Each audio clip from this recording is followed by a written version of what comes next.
Okay, and for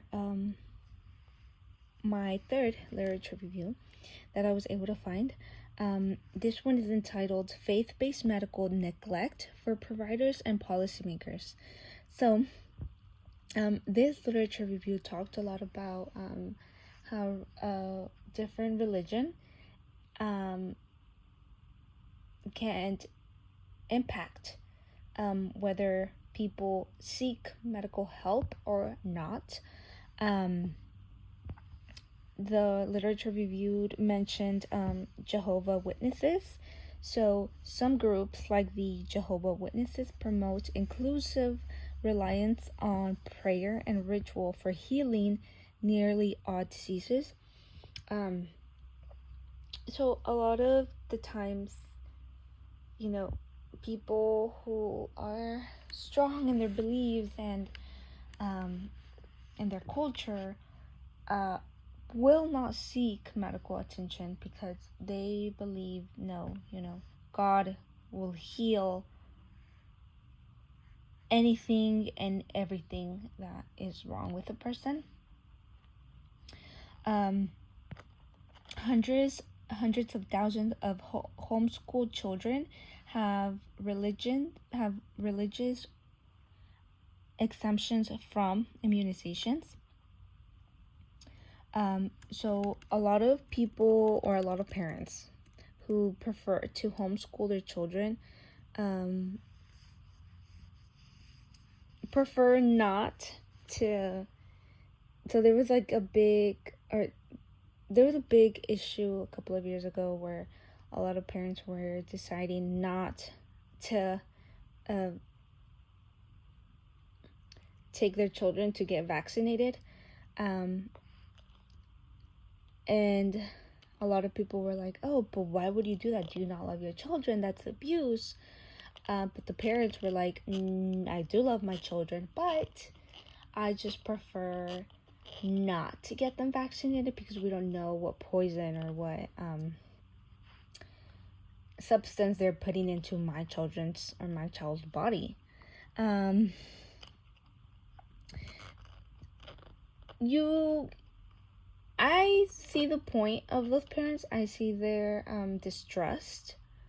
But these exemptions can lead to personal medical risk, diseases, and herd immunity, and outbreaks of preventable diseases. So, um,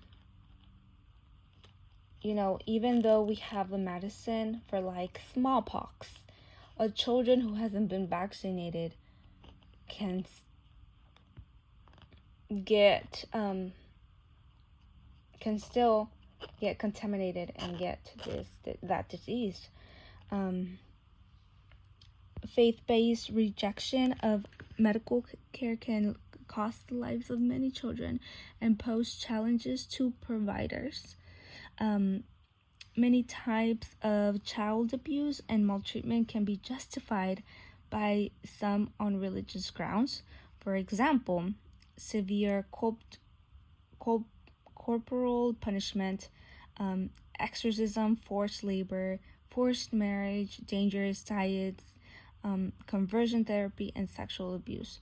Um, so even though these children are being abused, a lot of people justify it by saying, oh, well, it's part of their religion. For example,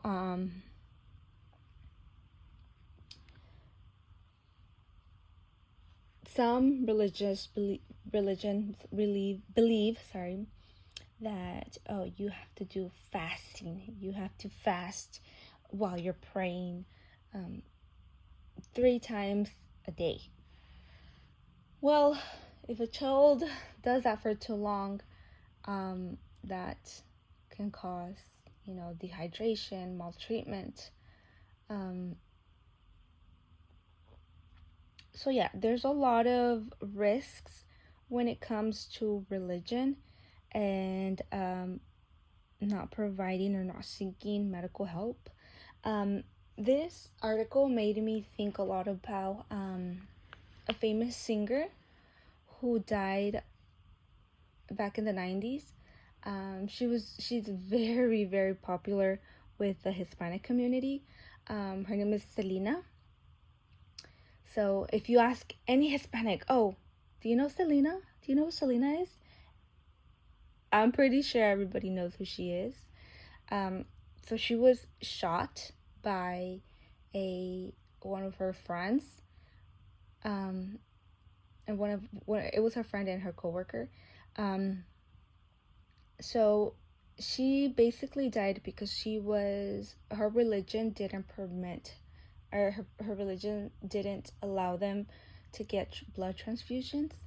So that basically was, yes, I mean, she got shot, but since she didn't get that blood transfusion, she sadly passed away.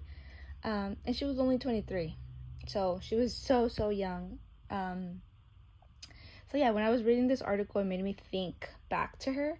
And I was just like, that is so sad. Like, I respect and I understand their religion, but that's still so, so sad.